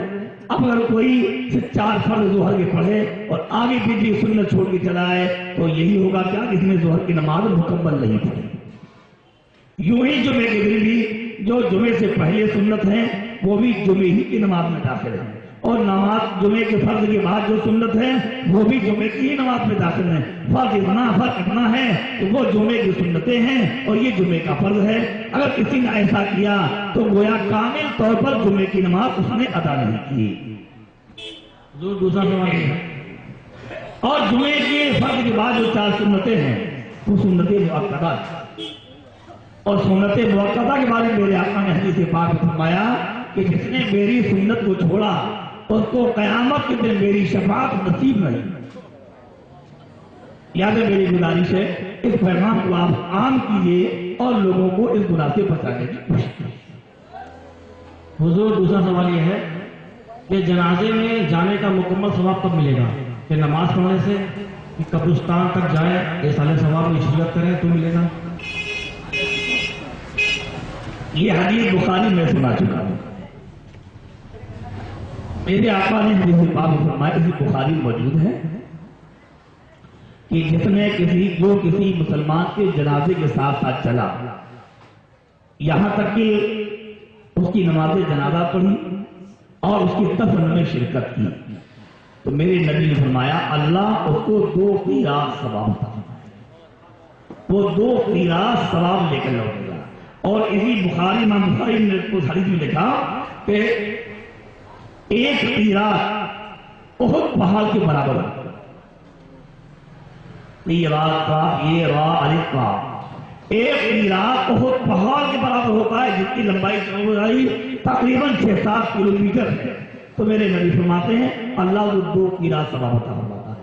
اور جس نے نماز جنازہ پڑھی اور دفن سے پہلے لوٹ آیا اس کو 1 قیراط ثواب ملتا ہے.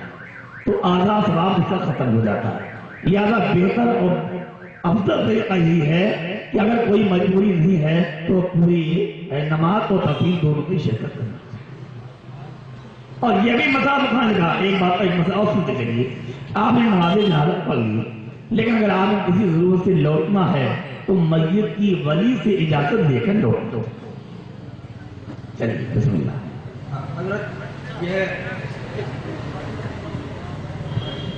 حضور قبر میں اترنے کے لیے باشرہ آدمی ہونا ضروری ہے؟ اسے باشرہ کو ہر مومن کو ہر وقت ہونا ضروری ہے.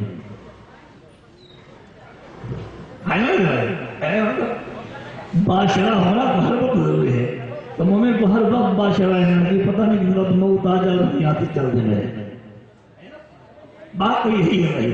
لیکن ہاں یہ ضرور ہے کہ بہتر یہ ہے کہ کوئی نمازی نیک متقی پرہیزگار قبر میں اترے تو زیادہ بہتر ہے تاکہ اس کی برکتیں بھی میت کو نصیب ہوں. اور حضرت یہ ابھی آپ نے فرمایا کہ حضرت عبدالرحمن بن عوف اور حضرت ابوبکر صدیق رضی اللہ عنہ کو حضرت حضور صلی اللہ علیہ وسلم نے عبادت کے لیے اجازت دی. تو حضرت عبدالرحمن بن عوف کو کس وقت دی گئی؟ ایک سفر میں تھے. سفر میں سرکار ایک سفر میں ساتھ میں تھے. سفر میں تھے. سفر میں میرے سرکار نے پیچھے نماز ادا فرمائی.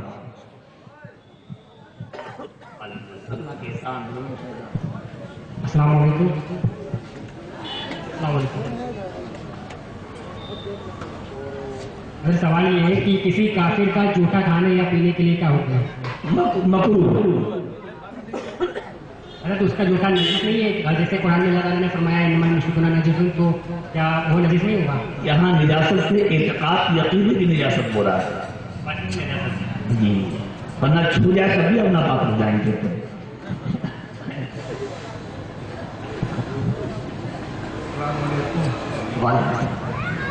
کہ عورتوں کی نماز کھلے چھت کے اندر پڑھی جا سکتی ہے. آسمان آنگن میں پڑھے آنگن تو آسمان کھلا ہوا ہے آنگن میں پڑھ سکتی ہے. ہمارے بزرگ نے ایک اچھا مسئلہ پوچھا ہے. دیکھو میرے بھائی مسئلہ پوچھنا بھی عبادت ہے. ابھی میں آپ کو ایک صحابی رسول کا ارشاد سناؤں گا. ہاں، مسئلہ میرے پیارے محترم یہ ہے کہ نماز میں عورت جتنا زیادہ پردے کا اہتمام کرے گی اتنے ہی زیادہ ثواب کی وہ مستحق ہے. فقہاء کرام نے یہ لکھا ہے کہ عورت نے اگر آمن نماز پڑھی پردے کی رعایت کے ساتھ تو اس کی نماز ہو جائے گی. لیکن یہ خیال کر کے کہ جو دالان ہے دالان میں آنگن سے زیادہ پردہ رہے گا، اس نیت سے دالان میں پڑھے تو اللہ تعالیٰ دالان میں آنگن سے زیادہ ثواب عطا فرمائے. اور پھر فقہاء نے لکھا اگر یہ خیال کر کے اگر میں اندر کوٹھے میں پڑھوں گی تو دالان سے زیادہ پردہ رہے گا تو اللہ تعالیٰ وہاں دالان سے زیادہ ثواب عطا فرمائے. ہماری مائیں بہنیں جتنا زیادہ پردے کا اہتمام کریں گی اللہ کے ثواب اور رحمت کی وہ اتنی زیادہ مستحق ہے.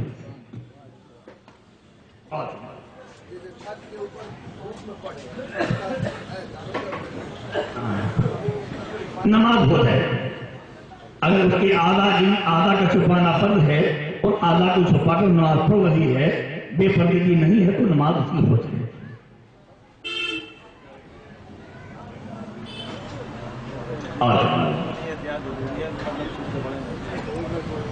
السلام علیکم. حضرت میرا سوال یہ ہے کہ اگر میاں بیوی شوہر اور میاں بیوی میں اگر جو ہے کوئی ناچاکی وغیرہ ہو جائے، اس سے کوئی متبھیڑ ہو جائے، اس بلا پہ اس کی بیوی اپنے شوہر کے حقوق نہ ادا کرے اور نماز نہ پڑھے اور بہت سے ایسے مسئلے ہیں جس میں جو ہے اس کے خلاف ورزی کرے اور اپنے ماں باپ کا ساتھ دے، تو شوہر کو کیا کرنا چاہیے اس کے لیے؟ دیکھیے، شوہر کی بلا وجہ شرعی نافرمانی حرام ہے. اللہ کے نبی نے فرمایا اس عورت پر اللہ کی لعنت ہوتی ہے جو عورت اس حالت میں رات گزارے تو اس کا شوہر اس سے ناراض ہے. میرے نبی نے فرمایا اگر اللہ کے علاوہ کسی کو سجدہ کرنا جائز ہوتا تو میں عورتوں کو حکم دیتا کہ اپنے شوہروں کو سجدہ کریں. تو بلا وجہ شرعی عورت کو شوہر کی نافرمانی کی اجازت نہیں ہے اور شوہر کو بیوی پر ظلم کرنے کی ذاتی کرنے کی اجازت نہیں ہے. یہ دونوں طرف سے خیال رکھنا چاہیے. کبھی مرد تو اپنے آپ کو اتنا بڑا حاکم سمجھتے ہیں کہ پتہ چلا کہ بیوی کی حیثیت نوکرانی کی بھی نہیں ہے. ایسا بھی نہیں ہوگا جی، بیوی کو اس چیز تکلیف. بہرحال اگر بیوی نافرمانی کر رہی ہے تو وہ غلطی کر رہی ہے. اللہ کے نبی کی شریعت کا فیصلہ یہ ہے کہ شوہر کا مرتبہ ماں باپ کے مرتبے سے بڑھ کر ہے بیوی کے. فتویٰ یہی ہے جو میں بول رہا ہوں. الحمدللہ اگر بیوی سے غلطی ہو رہی ہے تو حتی الامکان جہاں تک ہو سکے تو اس کو اخلاق اور محبت سے سمجھانے کی کوشش کی جائے. کیوں بتایا آپ سے؟ ابھی ہمارے محترم مسئلہ پوچھ رہے تھے کہ ہفتے ہفتہ کو ہفتے آدھا کی بائیں پسلی سے پیدا کیا گیا. اس کے تحت مفسرین نے لکھا ہے کہ یہ عورت کو بائیں پسلی سے پیدا کیا گیا ہے اور پسلی ٹیڑھی ہوتی ہے. پسلی ٹیڑھی ہوتی ہے اور ٹیڑھی زیادہ سیدھی کرنا چاہو تو ٹوٹ جائے. لہذا وہ ٹیڑھی بنی رہے وہ ٹیڑھا رکھتے ہوئے اس کو جتنا ہو سکے استعمال کرتی. لیکن حضرت اس کو جو ہے اگر شوہر دیندار ہے لیکن اس کو جو اس کی تکلیف کسی شوہر دیندار اس سے تکلیف ہے، وہ مطلب بے پردہ رہنا چاہتی ہے اور بہت سے ایسے حقوق ادا نہیں کرنا چاہتی جو شوہر کے خلاف ہے. شوہر چاہتا ہے میں بھی پردے میں رہنا. مسئلہ سن لیجیے ہمارا. جی، اگر وہ عورت پردے میں نہیں رہتی، شوہر کے کہنے سے پردے میں رہنے کو تیار نہیں، نماز پڑھنے کو تیار نہیں، سمجھے آپ، تو شرعی طور پر ایسی عورت کو طلاق دینا شرعاً جائز ہے، درست ہے. پہلے سمجھایا جائے، اصلاح کرنے کی پوری کوشش کی جائے. اب بات سن لو، جو بات کہی ہے وہ دلیل میں کچھ کہہ دوں گا. اللہ کے نبی کے مقدس صحابی حضرت عبداللہ بن مسعود رضی اللہ تعالیٰ عنہ فرماتے ہیں کہ جو عورت نماز نہ پڑھتی میں طبیعت یعنی کہ میں طبیعت چاہتی ہوں کو میں طلاق بھی دے دوں اور کا مہر بھی ادا نہ کروں اور اسی عالم میں خدا کی بارگاہ میں حاضر ہوں.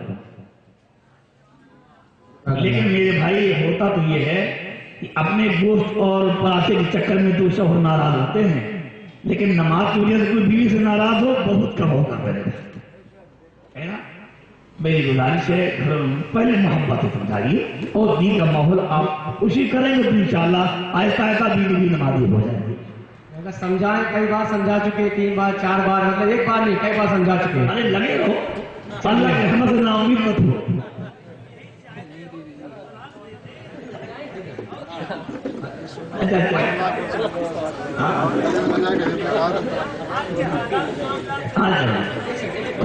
میرے بھائی ذرا دیکھیے اللہ کہتا رحیم و کریم ہے. بندہ کتنی نافرمانی کرتا ہے لیکن بندہ اللہ معاف بھی کر رہا ہے, عیبوں کو چھپا بھی رہا ہے اور گناہوں کو معاف بھی کر رہا ہے اور اپنی نعمتوں سے نواز بھی رہا ہے نا. تو محبت سے سمجھاتے رہیے, جہاں تک ہو سکے تو رشتے کو نبھائیے اور رشتے کو توڑیے نہ, یہی زیادہ بہتر ہے. حضرت یہ قربانی جو ہے جب حج کے ایام میں جو ہوتی ہے وہ قربانی صاحب نصاب ہے تو وہ الگ ہے, اور گھر میں جو صاحب نصاب ہے جو گھر میں کرتا ہے تو دونوں الگ الگ اسے کرنی چاہیے کہ ایک کر لیا ادا ہو جائے گی. نہیں, یہ مسئلہ ہے بہت اچھا پوچھا ہے. یہ مسئلہ بہت اچھا ہے. دیکھیے پہلی بات یہ سن لیں کہ حاجی کی 3 کوالٹیاں ہیں, افراد کرنے والا, تمتع کرنے والا, قران کرنے والا. تو قارن اور افراد اور متمتع ان دو پر قربانی واجب ہے. اور اگر مالک نصاب ہے تو پر 2 قربانی واجب ہے, ایک قربانی حج والی قربانی اور ایک سالانہ قربانی. ملیا جو حج والی قربانی ہے وہ وہی مینا یا حدود حرام ہی ہوگی, اور جو سالانہ قربانی ہے وہ وہاں بھی کر سکتا ہے اور اپنے گھر پر بھی انتظار کر کے یہاں بھی کر سکتا ہے. لیکن یہاں ایک مسئلہ اور ہے, ایک مسئلہ اور ہے. سالانہ قربانی واجب ہونے کے لیے جہاں مالک نصاب ہونا شرط ہے وہیں ایک شرط اور بھی ہے, کیا مسافر نہ ہو, مقیم ہو. مسافر پر سالانہ قربانی واجب نہیں ہوتی. یار اگر وہ حاجی ایام قربانی میں مسافر تھا, مثال کے طور پر وہ مکہ شریف ایسے موقع پر پہنچا کہ 15 دن قیام نہیں ہوگا اور 15 دن سے پہلے مینا برائے روانہ ہو جائے گا تو وہ پھر مسافر ہوگا, اور جب وہ مسافر ہوگا تو حج کی قربانی واجب ہوگی, سالانہ قربانی پر واجب نہیں ہوگی. اس لیے کہ مسافر پر سالانہ قربانی واجب نہیں ہوگی.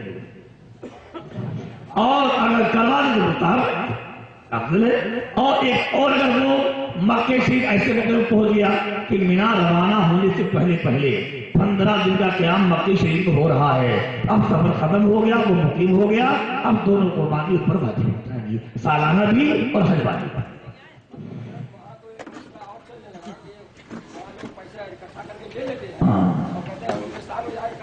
نہیں قربانی نہیں ہوگی, حج والی قربانی نہیں ہوگی. کو سمجھائیے, حج والی قربانی نہیں ہوگی. حج کی قربانی یا کفارے کی قربانی وہ حدود حرم سے باہر نہیں ہو سکتی. السلام علیکم. ایک بات امام صاحب,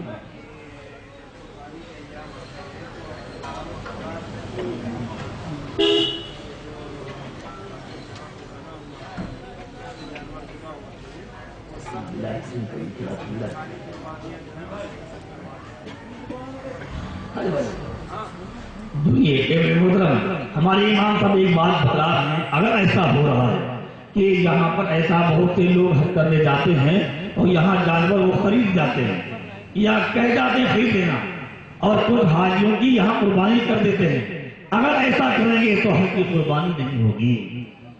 حج کی قربانی اور کفارے کی قربانی یہ حدود حرم کے باہر نہیں کی جا سکتی. اب آپ السلام علیکم. حضرت نماز سے متعلق 2 سوال پوچھنے ہیں. ارشاد حاضر ہے, فرمائیں. پہلا سوال یہ ہے حضرت کہ سطر عورت کے بارے پوچھنا ہے. جیسے آج کل لوگ نماز سٹ پہن کے پڑھتے ہیں اور رکوع میں جاتے ہیں, سٹ چھوٹی رہتی تو رکوع میں جاتے ہیں, سجدے میں آتے ہیں, سطر عورت کھل جاتی ہے. تو اس سے متعلق پوچھنا یہ ہے کہ اگر سطر عورت کھل گئی ہے اور ان کے پیچھے کوئی نماز پڑھ رہا ہے, جس نے سطر میں اس کی نظر پڑ گئی تو اس کی نماز ہوئی, اور جو اس کی کھل گئی تو اس کی نماز ہی نہیں ہوگی. اس کے متعلق سوال پوچھے. دوسرا سوال یہ ہے, ایک کا جواب ہو جائے.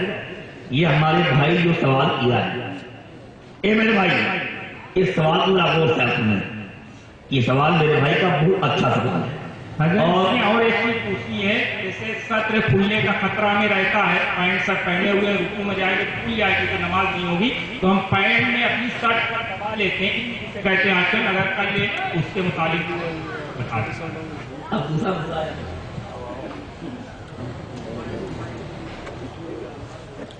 دیکھیے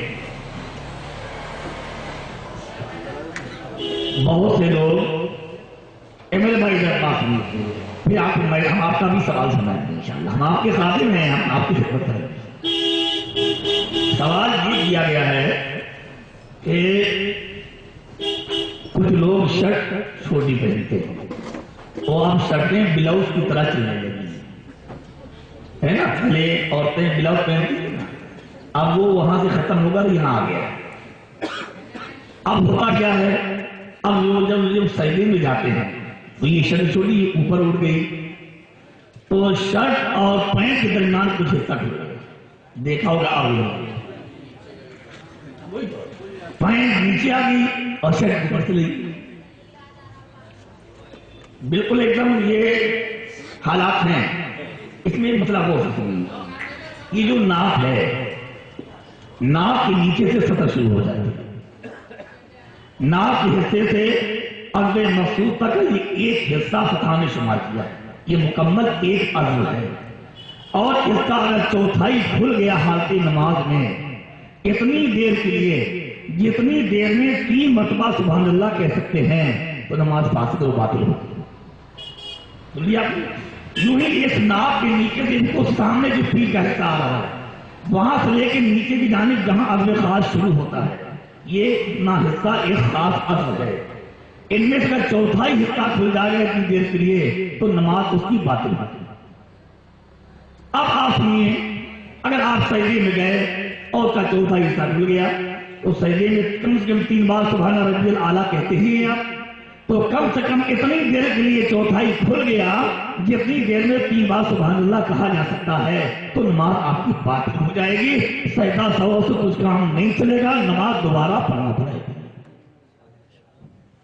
سمجھ لیا ٹھیک سے؟ کہ اللہ توفیق دے تو اس بے حیا لباس سے اپنے آپ کو بچانے کی کوشش ہے نا.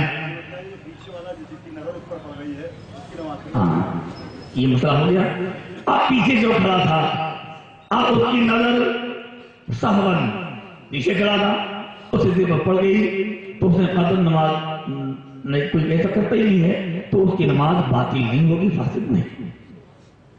ہو گیا مسئلہ. آگے بڑھیے. دوسرا سوال یہ ہے کہ قاعدہ اخیرہ نہیں کیا ہوا اور کھڑے ہیں تو اس میں جو ہے پلٹ آئیں، اگر ہم نے 5واں سجدہ کر لیا بھول گئے نہیں آئے 5واں سجدہ کر لیا تو اس کے متعلق.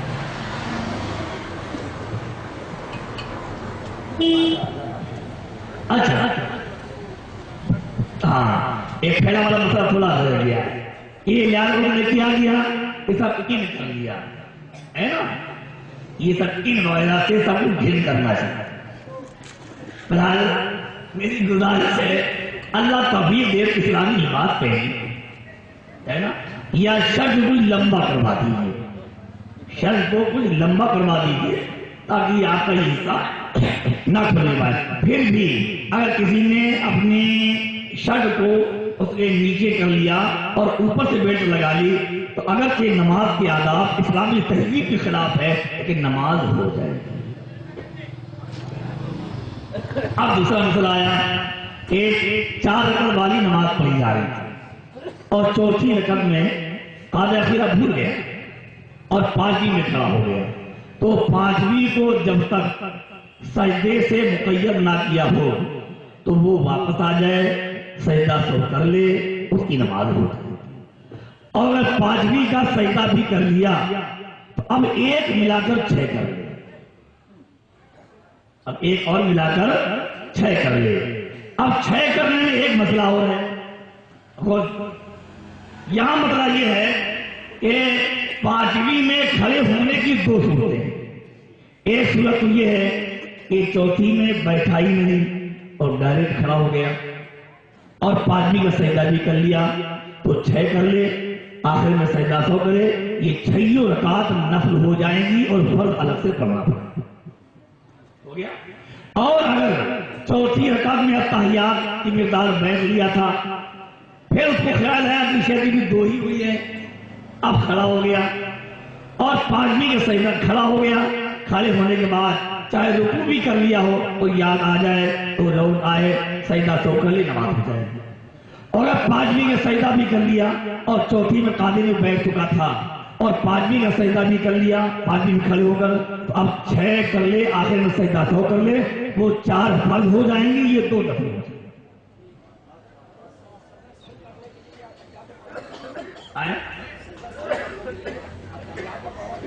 ہاں، سجدہ 100 کا طریقہ اللہ کے نبی نے ایسا ہی کیا ہے، حدیث میں باقاعدہ صراحت کے ساتھ موجود ہے کہ سجدہ 100 کرنے کی اتحیات پڑھے، اس کے بعد سلام کیا.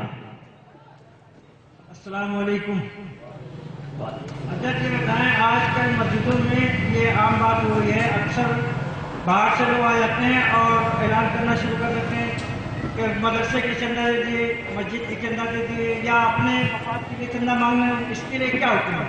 مانگا جا سکتا ہے اور دینے والے کے لیے کیا حکم ہے؟ دے سکتا ہے؟ اس کی نہیں، بات پوچھنے کو حق حاصل ہے، صحیح مسئلہ مل رہا ہے. دیکھیے، مسجد میں دینی کام کو لیے چندہ کرنا رسول اللہ کی حدیث سے ثابت ہے. دینی کاموں کے لیے چندہ کرنا اللہ کی نبی کی حدیث سے ثابت کیا جا سکتا ہے. اپنی ذات کے لیے مانگنا یہ ناجائز ہے، مانگنا بھی جائز نہیں ہے اور دینا بھی جائز نہیں ہے. کوئی کھڑا ہو گیا، میں بہت مجبور ہوں، مجھے علاج کرانا ہے، پیسہ دیجیے، تو میں نے کہا منع کیا، تم کو اگر مانگنا ہے تو مسجد دروازے کھڑے ہو جانا. فقہا نے اس کو ناجائز لکھا ہے، فرمایا کہ یہ اللہ کی بارگاہ کے آداب کے خلاف ہے کہ مسجد میں کھڑے ہو کر اس کو خدا سے مانگنا چاہیے، خدا کو چھوڑ کر بندے سے مانگنا. تو مسجد میں اپنے لیے بھیک مانگنا، سوال کرنا یہ ناجائز ہے، اور دینی کاموں کے لیے چندہ کرنا یہ اللہ کی نبی کی حدیث پاک سے ثابت ہے. ٹھیک ہے. دوسری جگہوں سے لوگ آتے ہیں، اکثر مسجد کے نام پہ مانگنے لگتے ہیں، یہاں پر مدرسوں کے نام. ہاں، تو مدرسہ، مدارس اور مساجد کے لیے اور کسی بھی دینی کام کے لیے چندہ کرنا جائز ہے. ہاں، اپنے لیے بھی مسجد میں دونوں مانگنا یہ ناجائز ہے. دوسرا سوال یہ ہے، یہ جو جن کو ہم پہلے پیشہ کرتے ہیں شیعہ حضرات، ان کے لیے کیا ان کو کیا کافر کہہ سکتے ہیں؟ ان کے کلمہ الگ ہے، نماز الگ ہے، سب کچھ الگ ہے، ان کو کافر کیوں نہیں کہا جاتا ہے؟ کیوں نہ کافر؟ کیوں نہیں کہا جاتا؟ کون نہیں کہتا؟ ہم نے جان کتنے فضل لگ ڈالے کافر ہونے کے. ارے علانیہ ہمارے بخار لکھا ہے کہ اس زمانے کے رافضی کافر ہیں، مرتد ہیں، اسلام سے خارج ہیں. سمجھ گیا؟ حضرت مہر کے بارے میں آپ سے پوچھنا ہے یہ کہ جس وقت نکاح ہوا تھا اس وقت مہر کم تھا، اب وہ آدمی اگر نہیں دے پایا اور اب وہ عورت کو دینا چاہ رہا ہے تو کئی سال ہو گئے، تو وہ عورت اگر یہ کہے کہ مہر کی رقم اس وقت کم تھی، اب اس کو بڑھا کے دیجیے، تو یہ کیا جائز ہے؟ یہ عورت کی جہالت ہے. نکاح کے وقت جتنا مہر مقرر ہوا تھا اتنا ہی مہر دینا واجب ہے. بس یہ اتنا ہونا چاہیے جو مہر شریعت کے اندر ہو جاتا ہو، یہ نہیں 35 روپیہ سالی نہ کھانا. نہیں تو اگر مالک کئی سال گزر گئے اس کے بعد وہ نہیں دے اتنا ہی. اللہ کے نبی نے فرمایا لہ مہرا لأقل من اشارت دراہما، 10 درہم سے مہر کم نہیں ہو سکتا. حضور کی قیمت اس وقت تقریباً 1800-1900 روپے بنتے ہیں. حضور ایک سوال یہ ہے کہ اگر خطبے کی اذان ہو رہی ہے، خطبے کی اذان اگر ہو رہی ہے تو کیا ہم وقت سنت پڑھ سکتے کہ نہیں پڑھ سکتے؟ خطبے کی اذان ہو رہی ہو تو خطبے کی اذان کا جواب بھی نہیں دینا چاہیے، دعا بھی نہیں پڑھنی چاہیے، قرآن کی تلاوت کی بھی اجازت نہیں ہے، نہ سنت پڑھنے کی اجازت ہے. تو اگر سنت پڑھ رہے ہیں، 2 رکعت پڑھ چکے ہیں، اب پڑھ چکے ہیں تو 2 پڑھ چکے ہو، 2 پڑھ چکے ہیں نا، تو 2 پڑھ کے سلام پھر کے بیٹھ جائیے اور خطبہ سنیے، اس کے بعد پکے پڑھ لیجیے. اور بہت جگہ پر یہ بھی ہے کہ خطبہ کی اذان ہو رہی ہے اور صاحب گولک کھٹک رہا نماز ہو جائے گی تو پوری کرے، تو 4 پوری کرے. السلام جب علیکم. تک شفا مکمل نہ ہو. السلام علیکم بھائی، ہم یہ پوچھنا چاہ رہے ہیں کسی نے قرضہ وغیرہ لیا ہو، کسی نے قرضہ وغیرہ لیا ہو، کوئی قرضہ واپس نہ کر پائے ہو، میری نیت دینی